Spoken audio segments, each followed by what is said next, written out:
Hey everyone, welcome to another edition of the Nuff Said Bullpen. It's me, Phil. Tonight we have an extra special treat. Well, I'm here with Mr. Charlie Esser, who I'm sure everyone on Nuff Said is familiar with. Hey, that's me! That's right, in Nuff Said Bullpen. So it's an interview. Who are we going to interview? Well, tonight we're going to talk to the current writer of the Thunderbolts book, Mr. Jim Zub. So why don't we get him on the line? I'm excited. Although, you know, we're not going to get any spoilers. No. Well, you know what? But we might get hints. Yes. We may get out in a wink. That's the thing. That's what they give you. They go, oh, that does sound like a good idea. Bucky should wind up the president of the United States, Sounds like a what if. Yeah, well, it's all what if. Hello, Mr. Zub. how's it going? Good. How are you? I'm Phil. I'm the one who's been corresponding with you back and forth via the email, Great. and I'm here with my co-host Charlie. Awesome. Hello. Nice to meet you both. Great to meet you as well, sir. Yeah. We won't try to keep you long, but yeah, we just have we love the Thunderbolts book, and we just have a ton of questions. So. Oh, cool. I don't know if you guys saw the news from last weekend as well about my next Marvel project. Well, yes, the Uncanny Avengers. We have questions about that too, sir. Oh, sweet. No problem. Do not hesitate. Do not worry. We have questions galore. I figured as much. Yeah. The funny thing is, once I found out when they were announcing the the Uncanny book, I figured that would work its way into it as well. So actually, let me just get this one out of the way, and then Phil can take the next question. So the first question, which is just to clarify here. So obviously you're already recording and stuff. Is this? Oh yes. Sorry. Yes. We're already recording. Okay. Yeah, I wasn't sure if you guys were going to be transcribing stuff or if you're going to be posting an audio. Yeah, it'll be audio. Yes. Okay. Cool. Do you want to do an intro or anything, or just dive right into it? We did kind of an intro for us, but yeah, we kind of said we were going to talk to you, and I know before you get to your question, I know I wanted to ask you, Jim. When did you first discover Marvel? Probably as a kid, right? Yeah, absolutely. Actually, the first Marvel, I read like Spider-Man back in the Electric Company magazine, but the first Marvel stuff I collected was actually the G.I. Joe series, because I was the perfect age for that. And then eventually I would shift over and start collecting the superhero stuff. So I started collecting Amazing Spider-Man quite voraciously, both buying the new monthly issues and also sort of going back and trying to fill in my collection with my meager, allowance money. And then my brother and I started just crazy collecting Marvel superhero stuff. As the official handbook of the Marvel Universe came out, we just got obsessed with it. And so we sort of split the Marvel Universe in half, where my brother Joe was buying most of the mutant stuff, X-Men and eventually New Mutants and X-Factor and stuff like that. And I was buying a lot of Avengers titles and Fantastic Four, Spider-Man, Hulk and Thor and stuff like that. Yeah, I get the whole the G.I. Joe thing. My first exposure to Marvel was the Transformers comic, and then I got into Spider-Man and Hulk, kind of like you. Yeah, nice. Those offshoot properties, they're like gateway drugs. It's like yeah, absolutely. And the great thing was they were really well done books. Like they weren't, just sort of cheap tie-ins. They were quite compelling in their own right.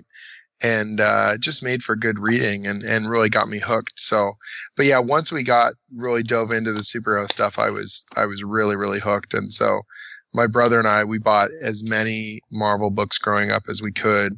It's extra surreal for him now, of course, that I'm doing, more and more writing over at Marvel. It's pretty awesome. Awesome.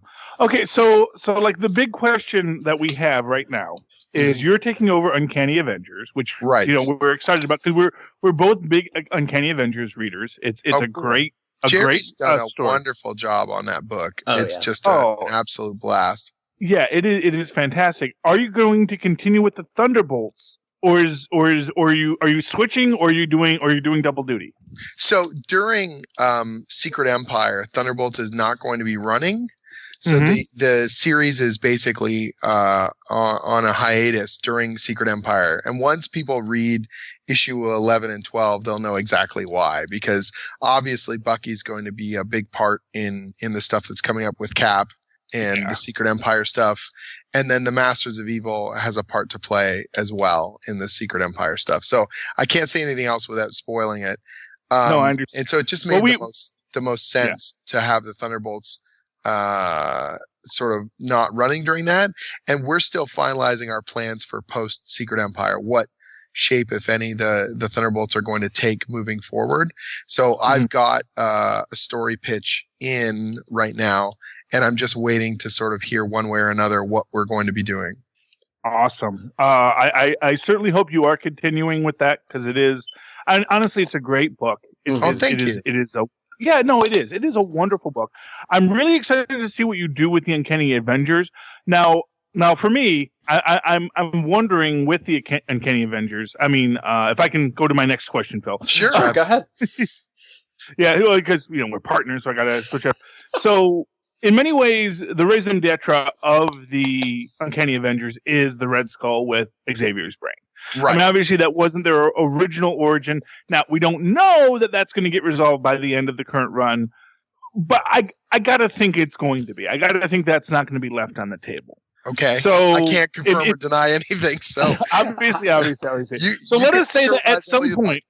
Let us say that at some point, that is resolved. What is the so let me move it back. Okay, let's leave that huge spoiler on the table.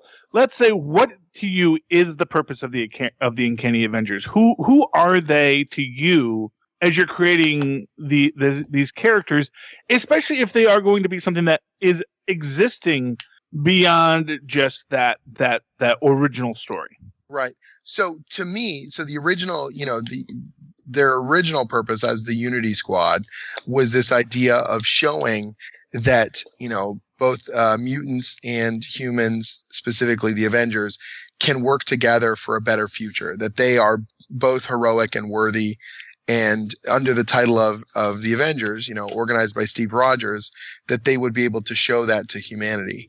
And I think that although Steve has officially disbanded the team, that what they are and what the team sort of represents is this fascinating kind of connective tissue of the Marvel Universe. If you look at the current team roster, and I can't speak to the future, but there's mutants on the team, and there's an Inhuman on the team, and there's obviously Avengers and humans and even a supernatural component with Dr. Voodoo. And what it is all these, even, Human Torch from the Fantastic Four, which is currently disbanded. And so you have all these amazing kind of legacy characters who pull from different corners of the Marvel Universe and show that they all work together or can work together. And so what they've moved from is from a very formal kind of thing set up by Steve Rogers to sort of prove, what they can represent, even without him around, or even with him actively saying that they're no longer Avengers.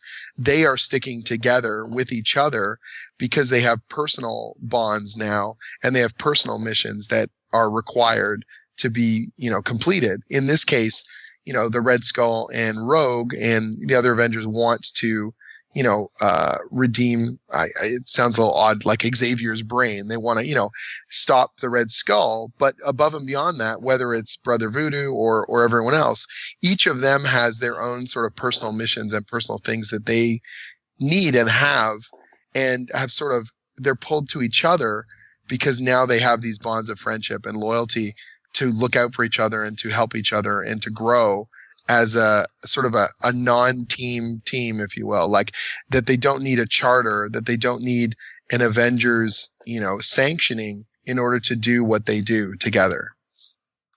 That is awesome. That really excites me for this book. Yeah. In some ways it's more like X-Men in that family sense, that the reason why they do things is through shared values and purpose rather than just, some government mandate or something like that. And I think that exploring those relationships and building on them is going to continue to make the book work. Because if you look at, after Steve disbanded the team, they've stuck together because Rogue was determined that she wanted to stop the Red Skull and that she wasn't going to let, sanctioning or not get in the way of that. And I feel that that holds true with any kind of missions that they have or the things that they get pulled into. So my first 2 issues are Secret Empire related directly. So those I can't say much about without spoiling where things are going. But it's essentially they're a pretty powerful group with their different and varied abilities and their knowledge. And Steve Rogers knows that. And he knows that they're still operating. And so a plan is enacted to try and, for lack of a better term, take them out of play. And they're going to have to respond to it and try and overcome it. And so right from the get-go, my first 2 issues, they're on the defensive. And the action hits right from, page 1, feeding off of the Secret Empire Free Comic Book Day and the Zero issue. And so it's fun because I get to really, plunge them into the deep end right from the get-go and sort of see what they're made of. Oh, that's awesome. But if we'll jump back to Thunderbolts a little bit. Sure. You have to be a fan of like that original run because I just get all your run I just get so much nostalgia, that feeling for that original team. Yeah, thank you. Absolutely. Like I was a big fan originally. And then when I got the gig, I went back and I literally read every single issue. So I read every issue, reread every issue of Thunderbolts, every issue of Dark Avengers, and just wanted to put it into my mind. And I took a bunch of notes, not because I wanted to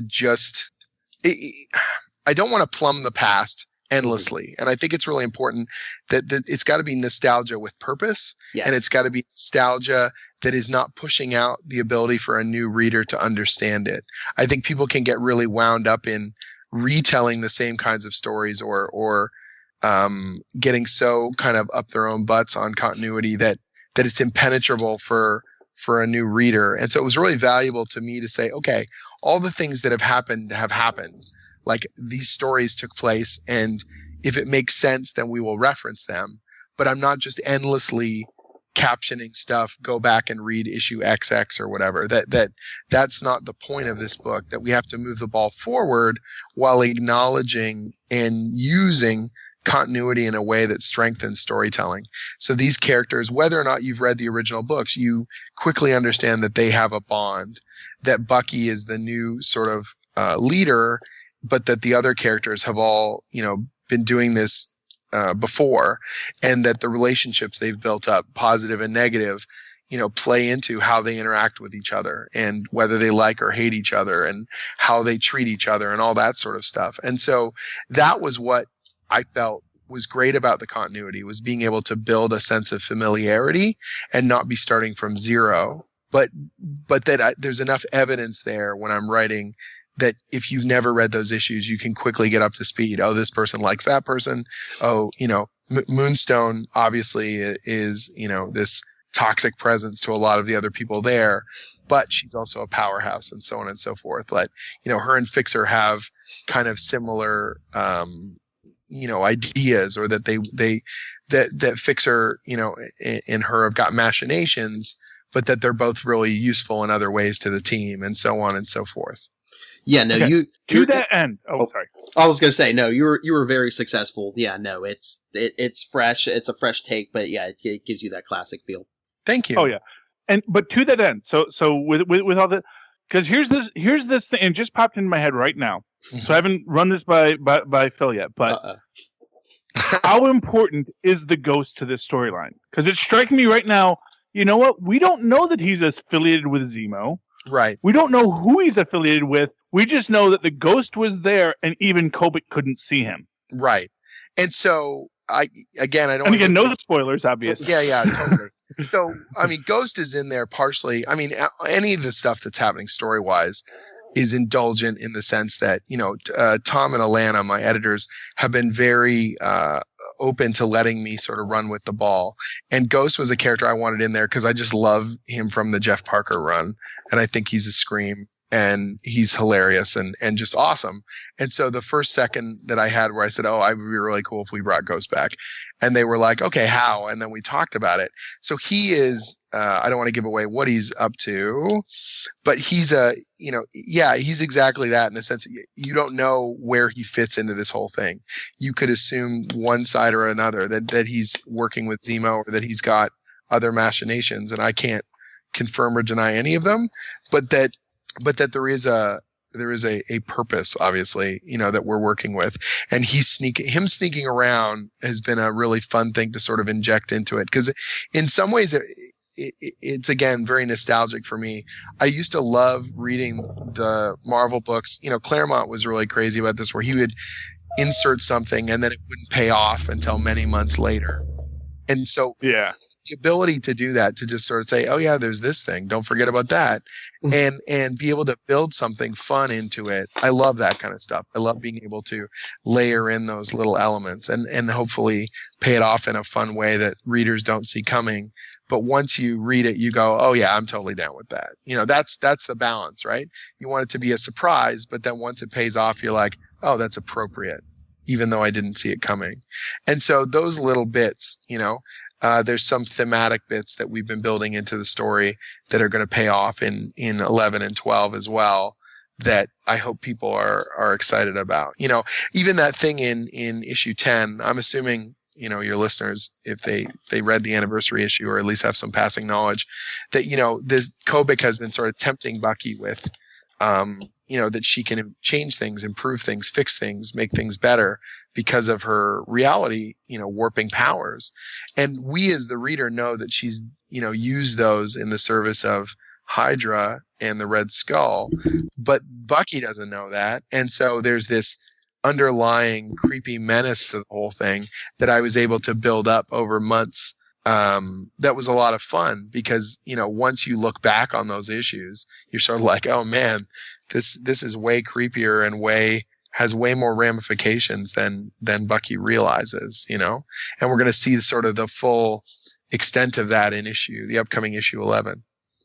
Oh, can't wait for that. It's going to be sweet. But you said you read every issue of Thunderbolts then. Yeah. Oh, that must be hard. Oh, honey, I have to read all these comic books. No, it's weird, right? It's a different thing when you're reading comics for homework and then reading it for fun. Like, I'm not saying it wasn't enjoyable, because it was, but there's a different sort of part of your brain where you're analyzing it and where you're sitting there and you're sort of breaking it all down and kind of going, okay, what do I like?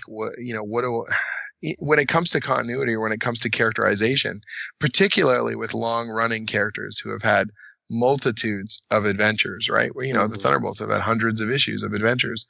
How, each writer sort of takes their own approach and attack on how they feel a character is or how that character is growing and changing. And so when I read those, I was sort of looking and saying, okay, this rings true to me, or I feel like this seems most appreciable to the kind of vision I have for this character, or that seems like their voice, and I can see how we could take that into a cool direction, or this is where I want to move them into the future, that they're not just standing still. One of the nice things is, with an iconic character like a Spider-Man or something like that, there's a certain baseline expectation that readers have in terms of who Peter is and who he will be into the future.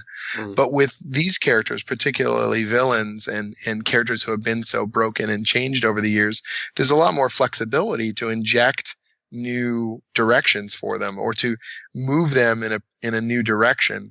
And it feels very logical. It feels like it all fits, So someone like Atlas can go through all sorts of different developments that in some ways an A-list or a flagship kind of character, you don't want to move too far from the baseline that people expect in comparison. Mm-hmm. But and I do love what you're doing with Atlas. Oh yeah. Oh, thanks. Yeah, I think what's fascinating is I think any character can be interesting, right? And so it's just a matter of finding a take on them that's going to be something that I'm excited to write, and also that hopefully readers can empathize and get excited about. And so both those things in the case of Atlas, or in the case of pretty much everyone on the team, I sort of figured out what their inner relationships would be, or how they would change over the course of my run, and being able to slowly sort of parse those out and kind of go, okay, this is where, they start to see things differently, or this is how that relationship starts to shift. And then learning from that so that, my other writing, like Uncanny Avengers, certainly is benefiting from what I've learned, doing the Thunderbolts, in terms of the types of stories that I respond to and the types of moments that I feel like we can bring to the stories moving forward, and just my confidence in general. Thunderbolts was my first Marvel monthly superhero title, and I was definitely intimidated by that, and I wanted to obviously deliver my best, and I always do, but I hadn't worked at that level before. Tom Brevoort, to be 100% honest, intimidated the heck out of me, but he didn't intend to. He didn't do it on purpose. It was just because I literally, he was an editor on books when I was growing up. Like, when I was probably 13, 14 years old, he was an editor at Marvel already. And so to have him be my boss, and I want to impress him, or, really show that I can do this, I think I was really nervous about that. And once we get to know each other and he builds up trust in me, it becomes that much easier moving forward. You feel like, okay, I know how this stuff works, and I can really build on the working relationship that we've had on Thunderbolts. Okay. So speaking of editorial, and this is like the big heavy question. Okay. So, okay. So you're on Thunderbolts, which has as its impetus the Kobik character, the Cosmic Cube, which is again key to Nick Spencer's story, right? Which leads into the Secret Empire, right? And I have to wonder how much of that, what you're dealing with, and let me just preface this. I've always felt that, like, for Fear itself, the people that were reading the Loki stories had a much deeper and better understanding of what was going on in the Fear itself crossover than people that had skipped Loki. Right. And I wonder for you if, first off, how much there is a back and forth with what's going on with Secret Empire and what you're doing with Thunderbolts and Kobik, and Kobik's characterization, because obviously she is going to be central, we assume, to the overall Secret Empire story. Right. And how much, when you're in there, I guess, I'm sure it's not all a kumbaya, although I will say I did read your piece on your website about not allowing jealousy to poison your creativity. Right. Which was a beautiful piece, by the way. Everyone should go to Jim Zub's website. It is a great place to go, and he has some fantastic writing there. When you're interacting with this situation where you have this, I'm sure a top-down statement that, okay, the next big arc is Secret Empire. Right. And you're on this book that's the side book to it. And I don't want to, and not to deride it, but to say, you're not the Captain America book. You're the book where the impetus of the story is existing. Right, right. What's the interaction between you and Nick Spencer, you and editorial, and that whole storyline there? Well, it was pretty organic in the sense that, first off, Secret Empire has been in the planning for years. Like, I think it was last week, someone at Marvel tweeted, the first time that Kobik's ever mentioned as a word, and Nick Fury says it in the Point One special in 2012. And so if you think about that, it's literally like 5 years in some way, shape, or form. Some of these subplots have been in the building. So, I'm obviously much later to the game in the sense that I came aboard Thunderbolts just over a year ago. So it was around, I think, late January, early February, I had pitched on the series, but I had pitched it with some knowledge of not necessarily what Kobik was going to do to Steve, but that there would be this Cosmic Cube girl on the team. And so when I came on board, I had pitched some of the bigger mission stuff and the, some of the potential stories. But then once I got the gig, before I even started on my first script, we all sat down and they walked me through where a bunch of this stuff was going. One of the weirdest things was knowing about sort of the Hydra cap turn, 3 to 4 months before it hit the fan, and just having to keep it an absolute secret because nobody knew even some of the other, like most of the Marvel freelancers, no one who wasn't an architect didn't know. And even some of the editorial didn't really know if they didn't need to, because they just wanted to keep it clamped down. Now, I obviously had to know because it was going to be tying so intimately into what we were doing with Thunderbolts. And so right from the get-go, we were building stories, knowing the end game, knowing where this stuff was going to go toward. And so it's honestly been quite smooth in that sense that I never got it into my head that we were telling a different story, or, the story wasn't jerked out from under me where they said, oh, by the way, we're doing this crazy event. You have to pick up, all these different threads.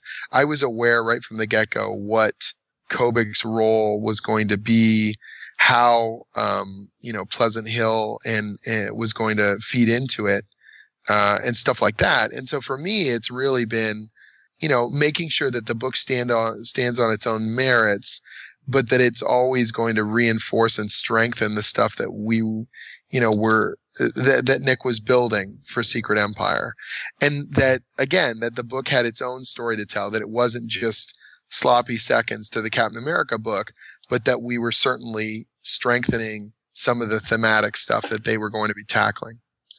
The build on Charlie's question, because I kind of had the same question. Do you and Nick get together and do you plot out 6 months or a year of the story, or are you just on the phone regularly saying, okay, well, I'm gonna do this. Is this gonna interfere with what you're doing in Steve Rogers? Or a bit of both. We'll jump on Skype, and sort of jam and talk about stuff. So we had 3 or 4 of those sessions where we were talking at length about, okay, this is what I'm doing. This is how this feeds into it. Really neat stuff. I knew that Chitauri were going to play a role later on. Mm-hmm. And so I had, Bucky and the crew discover that Chitauri kind of Inhumans thing in issue 1 and 2 of Thunderbolts. And so it stood on its own as a man on the wall kind of mission for the Thunderbolts. But, 8 months later, you suddenly realize it actually plays really well into a bunch of the stuff that's happening in Steve's book. And so it's fun to be able to say, okay, this works for me and it works for you. We both get to build cool stories off of something and use the same elements in a way that's going to strengthen both our stories later on once people look back at them. And so that was really what was important for me, was making sure that I was still telling a strong story. The sequence in issue 6 of Thunderbolts where Steve is interrogating Bucky after he gets captured by S.H.I.E.L.D. Civil War II gave us this opening to be able to have S.H.I.E.L.D. capture Bucky, but that still worked on its own merits because of the S.H.I.E.L.D. stuff that we had been building since issue 1 of Thunderbolts. So the crossover and the event didn't hamper my storytelling. It just helped us frame some of it. And I feel like that's the best way to use the big events, is to sort of say, okay, how can we drive this in a way that makes my story better, rather than just feeling like I've got to sideline all my plot lines for 1 or 2 months in order to feed the beast. You know what I mean? So, and the same thing with Secret Empire, that everything that's happening in the Thunderbolts book is a natural progression of what we've been doing in the book. It's not like Secret Empire is wrecking my stories. Secret Empire is part and parcel of what is happening in the broader Marvel universe and reflected in my story, And so things like, what Kobik has done to Bucky at the end of issue 10, the big anniversary issue, that was actually an idea I had independent of Secret Empire, where I said, well, what's the ultimate usage of Kobik's power to try and help her friend, Bucky Barnes? Well, he has all these regrets. Well, she'll let him, redo the event that turned him into the Winter Soldier. She'll send him back in time. And so I had proposed that very early on, and, people liked it, but we weren't sure at what point that was going to take place in terms of the story, or how that would pay off necessarily. But it was sort of always in the back of our minds, yeah, that would be a really cool, crazy thing to do with Bucky. And then the way the timing worked out and the way the event worked out, I was like, well, this has got to be the time. This is the best point to pull the trigger. So it doesn't get in the way of my story. It just, helps us to figure out timing, or helps us to, sort of build something bigger in that sense. And Nick's been good about that as well. Like I think at one point he was saying he wanted the first time that Bucky and Steve met each other after the reveal would happen in the Cap book. And I was like, I had no opinion one way or another, but as we were building it, I realized it had to pay out in Thunderbolt 6. It was just a better, Thunderbolt 7. It was just a better place for it to take place. And it just worked better for our story. And then once Nick looked at his own schedule and realized, I don't even have the room. I've got so many other things I've got to pay off. So we just, came to an understanding, okay, this is where that's going to play out. So it's all about communication and compromise, but not in a bad way. I don't want people to think like compromise, like I'm giving up, my stories. It's very much about, okay, how can we all make the best story possible? So basically, you sound like a really great guy to work with. Can I say that? Thanks. I mean, man. honestly, you sound like a really amazing, like, creative, because you seem to be very much yes-anding. Well, that's really what it's all about. The Marvel Universe is a yes and proposition, man. Like it can't be just about me and my ego, because there's 50 other books going at the same time, right? So don't get me wrong. I'm not saying like I'm going to wilt. I'll fight for what I think is important. But let me give you a little story in that sort of regard. And one of the reasons why I really love having Tom Brevoort as my editor, and the reason why now I'm not only loyal but like really respect what he does. So one of the first phone calls we ever had, they've offered me the book, I've accepted it, and we're starting to plug away, and we're just starting to build the bones of how this thing's all going to fit. And he says to me, look, you're going to be generating a bunch of story ideas, and obviously you're going to be bouncing it off editorial, and sometimes I'm going to say no. And I'm like, of course, that's the nature of work for hire. You're the editor. And he goes, but if you really believe in something, I want you to fight for it. I'm like, you want me to fight with you? Like, you want me to argue with you? And he goes, yeah, if you think you can justify it, if you've got a great idea and you can sell it to me, if you can explain to me why it's the best option, I'll come around to it, and then I'll fight for you when it comes to going up the ladder with the thing. And he said, look, let me, there's a writer named Ed Brubaker who pitched me a story called The Winter Soldier, and I didn't particularly like it. Maybe I hated it. Yeah. And he goes, but so I put him through the ringer to justify why we were doing this story and why it was worthy. And the more that we pushed it, the better, Ed had to make it, the stronger it had to be in order to hold up to the scrutiny that it was going to get through from the readers and from me, the editor. And he said, I eventually came around on the idea, and that worked out quite well, And he goes, so I can be convinced of things. And I want you to know that if you have something that you really, really believe in and you can fight for it, I can be convinced of things. But if you can't convince me, if it doesn't stand up in the court of Brevoort or whatever, and it doesn't have, you can't answer the questions for worthiness, then at some point I'll tell you, no, we can't go that direction. And I hope that you will respect that. And I was like, I will. And wow, I now have a hell of a lot more respect for you in general. It's just like, that is a very cool editorial relationship. Instead of being like, I'm the guy lobbing thunderbolts from on high, telling you what you must and must not do. It's very much in service to the story and very much pushing you to justify and make the best story that you can. And I think that is pretty ideal for in a work for hire relationship. And so that's why, when it comes, as long as people are communicating with me, I want to reinforce, I want to strengthen what they're doing in the same way that I want them to back me up if I've got a cool idea later on. I know I'm at the time, I'm the youngest, whatever, the newest writer, to the Marvel fold. So on the one hand, obviously I want to prove myself, but I don't think that has to come at the expense of other people's cool ideas. I think that we can strengthen and reinforce each other and make a better Marvel universe. That's really what my goal is, and the stuff that gets me excited. You're right, Charlie. He is a great guy. Yeah, he is. He is Canadian. Yeah. So, yes. And Canadians are just good people. Yeah. I was down for the Avengers, the writing summit that they had last month. And there was all these jokes about kindly Canadian and all this sort of stuff going around. But I try not to live too much to the play too much to the reputation. But I do like, obviously I have a huge fanboyish nostalgia for the Marvel Universe and for these characters. But that doesn't mean that, I don't want to do, you can't freeze these characters in amber. They've got to change and they've got to grow and you've got to tell cool stories with them. And I think there's a balance to be struck there in the same way that I look at continuity.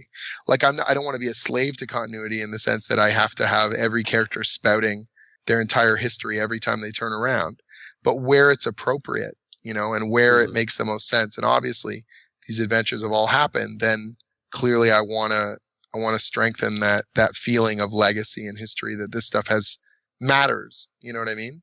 It doesn't mean that I can every single plot line I'm going to necessarily be able to justify. I'll give you an example. We had a lot of fans that were asking about how Fixer pulled himself out of the time loop that he was at in the end of Thunderbolts Volume 1, the original series.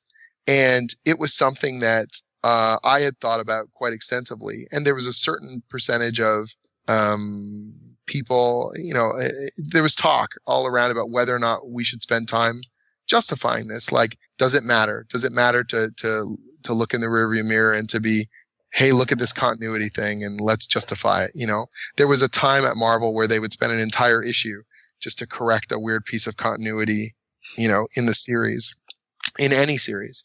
And I looked and I said, look, I can do this in a way that is elegant and it makes sense and it strengthens the story without spending an inordinate amount of time that's going to throw off a current reader, where they're not going to be sitting there and being like, I never read this. I don't give a crap about this.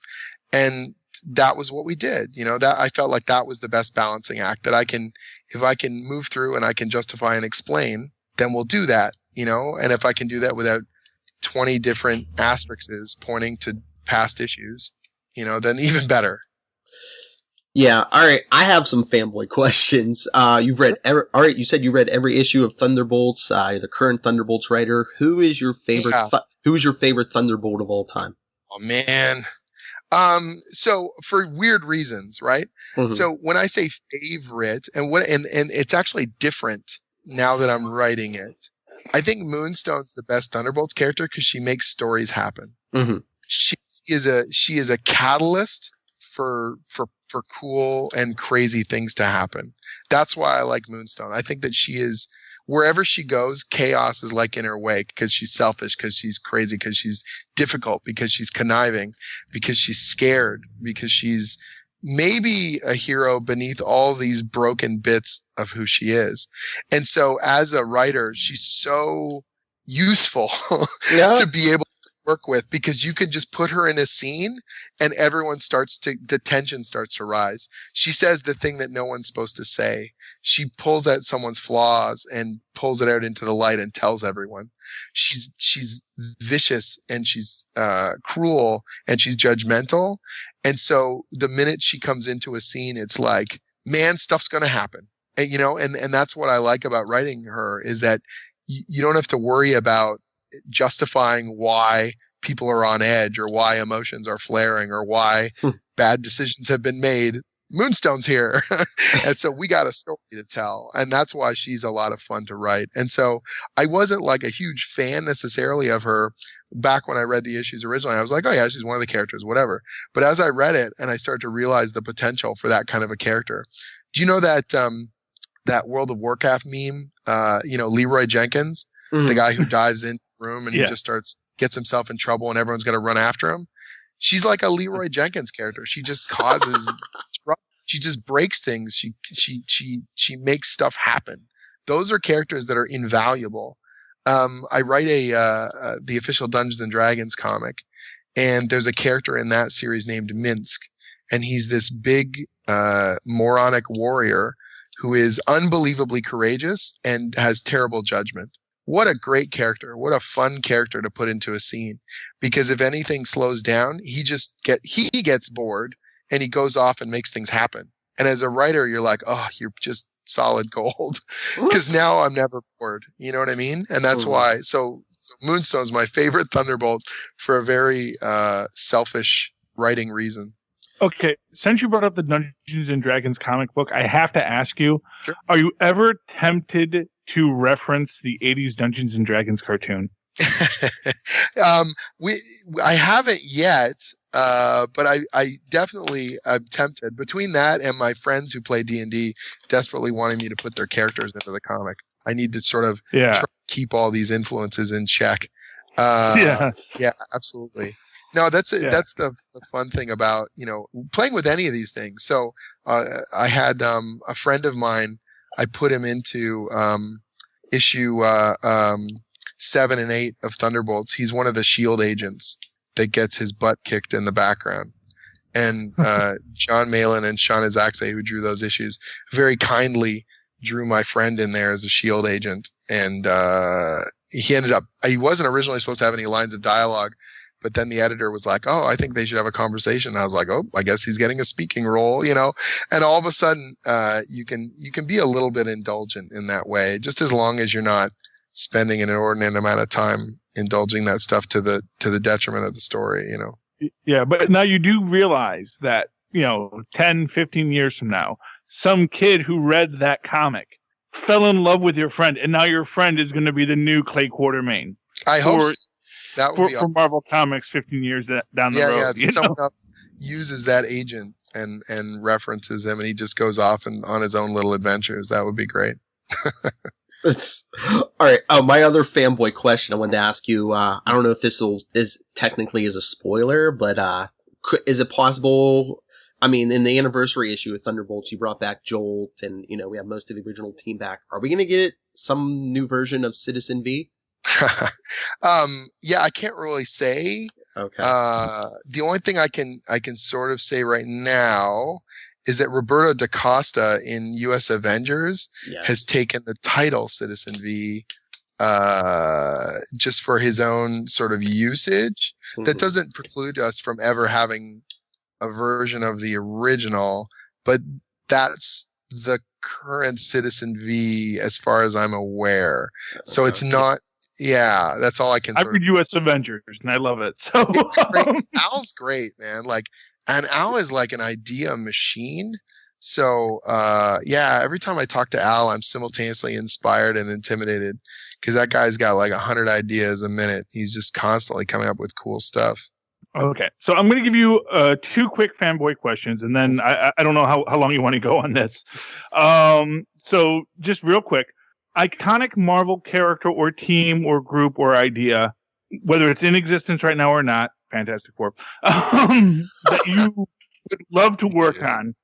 I mean, I know it's probably the most cliche answer ever, but because I grew up on Spidey and I love writing the witty isms, I love Spider-Man. That would be sort of the ultimate goal for me.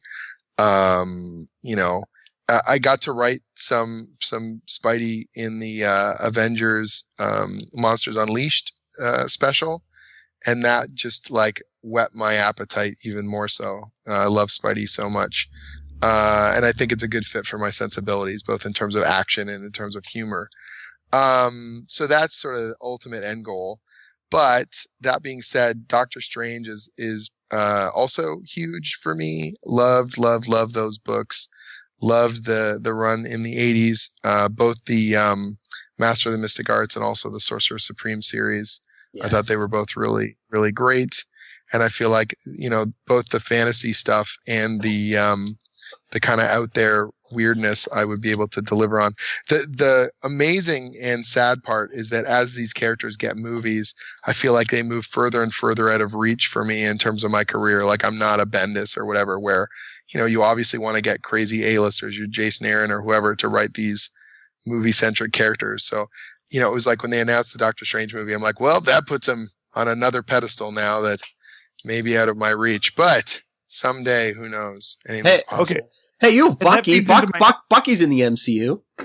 It's true. If you would have asked me 3 years ago what would have happened, or would I be writing an Avengers title, I certainly would not have believed you. So I guess anything's possible. Like it's always hard to say. And these things editorially can be, they change quite a bit as plans come together for the future. And so, that would be my sort of dream in the MU, would be to write Spidey and or Doctor Strange at some future juncture.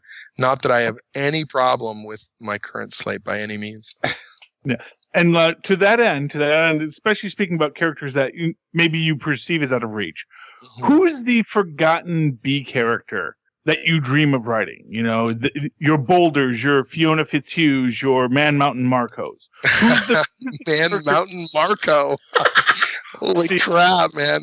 You're pulling some deep cuts. I like it.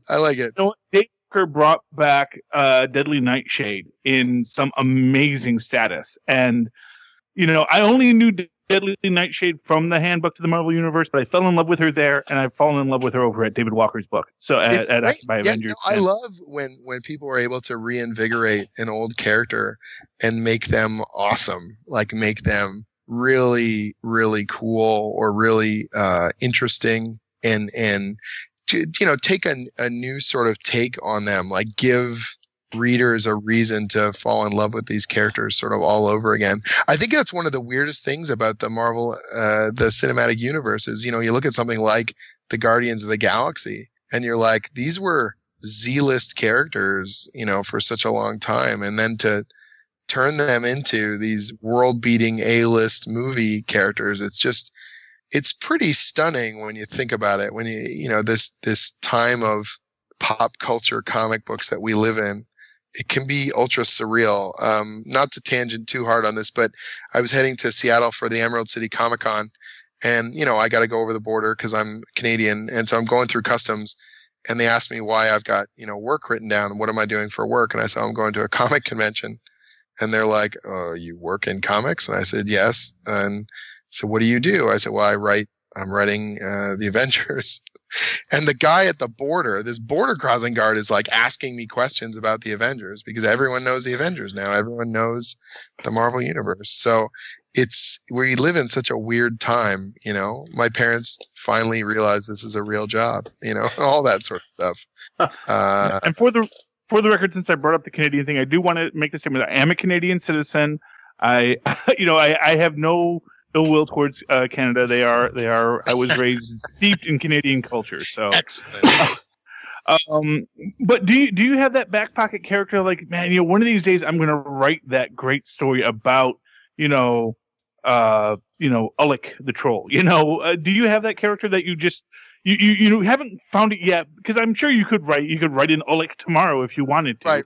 But do you have that character that you haven't found the right place for him yet, but you really want to explore? I have a cool story pitch that I verbally have pitched out at Marvel, and I'm hoping someday I'll get to do a Warriors 3 thing. Although the way I would pitch it would be almost like Warriors 4, because it would be Warriors 3 and Sif on a badass fantasy road trip. That I would love to do. I would love to do a crazy thing with Blade, and I know that's not an obscure character anymore, but he was for a long time.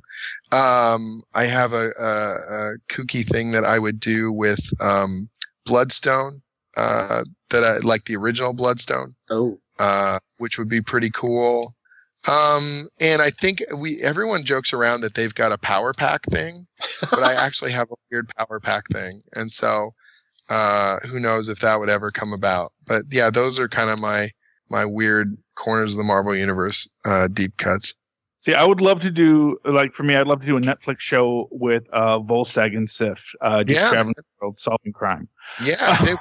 This is the thing, because of my sword and sorcery background, and my breakout book was a fantasy action comedy that I did at Image called Skull Kickers. And that stuff, my heart, bleeds sword and sorcery. And so, yeah, I would love to inject that kind of sensibility into the Marvel Universe with Warriors 3 or Balder and the Warriors 3 or something in that sort of sphere. That would be a ton of fun. Yeah, well, I can tell you right now, you can tell your bosses that I will absolutely buy it the second it comes out. It's on the pull immediately. Awesome. Sight unseen. And it will get reviewed on all of our podcasts. Brilliant. We're going to talk the heck out of that. I'm really hoping that the next Thor movie does really well, and then there'll just be more and more opportunities to build on that canon of cool stuff, all the mythological stuff. That I love Doctor Strange and I love Thor because it felt like the Dungeons and Dragons stuff, but also superheroes. So it was just the best of both worlds for me growing up. Well, that's awesome. Yeah, you'll definitely sell 2 copies of that book right here. Unfortunately, we have to sell a few more than 2, but it's off to a good start. Hey, we're getting the word out. Every bid counts. It's awesome. And remember, we're opinion makers. We've got a podcast. That's right. A big thing. You guys are changing the world here. I'm trying to. Good stuff.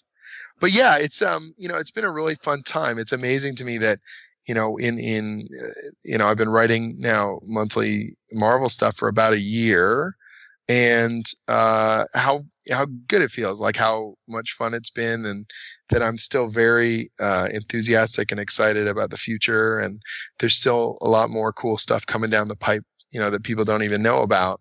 Like the Uncanny Avengers is certainly, the biggest thing coming right now, but there's more cool stuff in the hopper that people don't know about that I think is going to really get them excited in the months ahead. So. Oh yeah, Secret Empire. Everyone's waiting to see that. Yeah. But even beyond that, like what's nice is that when I went down to the offices and we were doing planning and talking about the future, there's a good bit of energy going right now. Obviously the movies do well and everyone's happy with that sort of stuff, but just, I feel like there's a renewed energy that's moving through the Marvel offices. Maybe I'm biased, but there's some really exciting stuff coming down the pipe. Awesome. But Charlie, do you have anything else? For the most part, I could talk to you for another hour, but I know that this man has a life to lead. He's gonna write more books. That's right. Yeah, exactly. This man actually works for a living, unlike you and me in our podcast utopia. Nowhere to fly after I get off of Skype. I've got to go. I'm working away on a script, so it's going to be. It's writing Friday night for me. All right, so then I guess. Yeah, I was going to say we'll let you go, but before you go, please promote all your projects, your website, social media, all of it, any of it. Sure. Okay. So, for people who haven't seen my stuff before, my name's Jim Zub. So, you can find out what I'm up to at jimzub.com. Nice and simple. JIMZUB.com. And it's also the same for my Twitter, just at JIMZUB. I'm the current writer on Thunderbolts, and starting in June, I will be taking over the Uncanny Avengers from Jerry Duggan. I am also writing Dungeons and Dragons for IDW, and I have 2 image books on the go. One of them is called Wayward, which is about a bunch of supernatural teens who are fighting Japanese mythological monsters on the streets of Tokyo. And my other one is called Glitter Bomb, and that one's about a single mother and an actress. She's this middle-aged woman who isn't able to get roles in Hollywood anymore, and she decides to get revenge on sort of the celebrity system that has led her astray with the help of some demonic possession. So some nasty, some dark, some action, some humor. I try and cover a bunch of different bases. And if you go to my website, jimzub.com, you'll see I have quite a few articles also on writing comics. So I have pitches and scripts. I have tutorials about how comic stories are built, how to pitch your ideas to a publisher, and then how to market it to retailers as well. So if you're interested in the making side of comics, I've got quite a few resources you can dig into on that front. Awesome. And I've been reading that a lot recently. It's some really amazing stuff. Well, thank you. Well, I think anyone who does the nerd podcastery, it's because we are those who cannot do, so we teach, and yet we still dream of doing. Oh, that's cool, man. Like, I think that the nice thing about comics as an industry is that, making comics is a heck of a lot more economical than, say, if you wanted to be a filmmaker and you got to go get, an entire crew together. And, comics is still, for the most part, relatively cheap compared to a lot of other entertainment mediums, but because there's a visual and a story component to it, you can make your own stories and you can put your stuff out there. If you would have told me, 6-7 years ago that I'd be writing for Marvel, I would not have believed you. So anything, if you've got good stories and you're able to build them up, I think what's great is that there is potential out there, and the market is hungry for cool stories and great storytellers. Oh, that is yes. Sorry. Yeah, no worries. I was going to say, thank you very much. Let you get back to work. We love your books, so please get back to work. Thanks, we need more content. And if you could mention us to Mr. Nick Spencer, we'd love to talk to him too. Sure. I mean, or anyone there. Any of the Marvel creators. Yeah. We'd love to talk. Cool, man. Well, all the stuff goes through Chris Delando, so he's going to be your source at this point. So in terms of hooking that stuff up, I can, put in a good word or whatever, but at the end of the day, the Marvel marketing machine is the ones that are they approve all the interviews and requests moving through that system. All right. And I will send you a link to this when it goes up, probably in the next week or so. So sounds great. Then I'll tweet it out. Yes. Thank you so much. We really appreciate you taking the time, especially all this time. I didn't think we were going to hold you this long, but thank you so much. No worries. Have yourselves a great weekend, and thank you for supporting the books. Hey, thank you. All right, take care of yourselves. Right. All right, Charlie, that was great. That was amazing. This is my first creator interview, and I was worried I was gonna talk too much, but I think I kept my fanboying to a minimum. I hope. I don't know. No, you were good. I mean, and this was a good one to sit in on. I mean, he's very nice, very willing to talk. Yeah, and he was great. He was a fantastic guy. Honestly, I cannot stress enough how much I hope this guy really dominates the comic industry going forward, because he is such a nice guy to talk to, and honestly his writing is really good. And honestly, when he said his first start was my first start was G.I. Joe, and then I got Marvel Team Up, because he's a Spider-Man fan. Me, I'm not, yeah. That he's a menace is all I got to say. But still, it's the differences that make it interesting. Hey, I'm a big Spider-Man fan, and I Marvel, give Jim Zub a Spider-Man book. Please. Oh yeah, heck, give him one. There's like 6 Spider-Mans now. You know what? Oh, you know what Jim Zub would be fantastic at? He would be great writing a book in the MC2, if not for Spider-Girl, for Uncle Ben Spider-Man. I bet you he's going to have a take on Uncle Ben Spider-Man that is going to blow people's minds. Mm-hmm. I mean, he's a younger guy, but I think he could get his. He's at a point where I think he could get his head into that. Mm-hmm.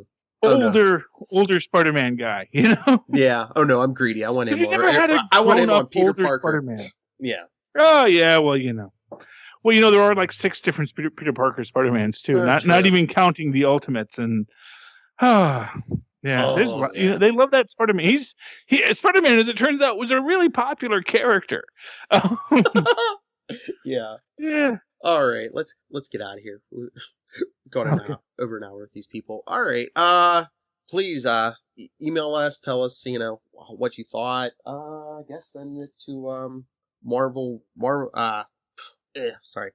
send it to marvelroundup@gmail.com and let us know what you thought, and hopefully if you're a Marvel creator, email me. We'll get together, but you can either email me there or I know I have his email, so trust me. Well, let's hit Crystal up then. Yes, Chris. Yeah. All right, so email me there or at nightwingpdp@gmail.com. Twitter, I'm at nightwingpdp. Charlie, where can people find you? Oh, well, you can always find me at superconnectivityblog@gmail.com. That's superconnectivityblog. I need a shorter email address. One word @gmail.com. And of course, follow me on Twitter, because much like Jim Zub, mine is my name, but my name is much longer. CharlieEsser. Look for the 2 E's in the middle for quality. All right, and remember to follow me and Charlie. Well, you're already on Nuff said, but listen to the All New Marvel Roundup and Super Connectivity, well, especially All New Marvel Roundup, where we review Jim Zub's fine products and the fine products of other Marvel creators. But until next time, Nuff said. Nuff said.